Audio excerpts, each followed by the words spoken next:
Ассалаумағалейкум, құрметті көрермендер. Бекзат Алмахан өзінің дебютін UFC-де өткізді. Жеңіліске қарамай ол өзін өте мықты жауынгер ретінде көрсетті.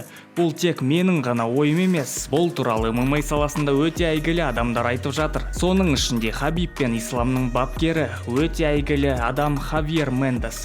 Ол жеке сұхбатта Бекзатты өте жоғары деңгеймен бағалады. Және де жекпе-жек жайында кейбір қызықты фактілермен бөлісті. Тыңдап көрейік. Бұл жекпе-жек алдында Хабиб қатты мазасызданған. Ол маған тренер, мен қатты нервничетіп тұрмын деп айтқан. Жекпе-жек алдында мен оған Умар қыздырылып жатқан видеосын жібергем. Және де білесің ба, оның сондай күйде болғанын себебі сенің алдында бір соққымен ұйықтатала алатын қарсылас болғанда әрине қорқыныш сезесің. Бұл жас жігіт шынында да өте мықты, соңына дейін берілмеді. Негізі біз жекпе-жек ойлағандай өтті. Біз Алмаханның соққылары өте мықты екенін білдік. Және де екі қолмен нокаут жасай алатынын білдік. Сондықтан да мен таңғалған жоқпын.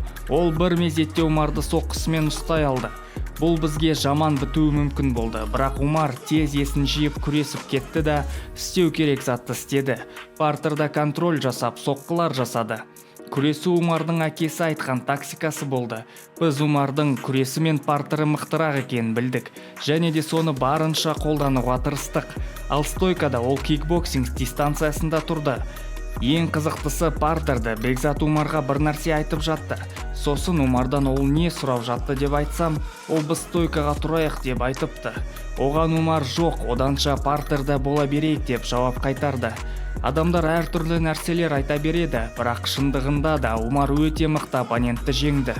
Мұндай үлкен баға осындай мықты бапкерден есту ол өте керемет. Өкінішке орай Бекзат екінші раундта тізесіне травма алыпты. Бекзат Алмаханның тез жазылып кетуіне тілектеспіз.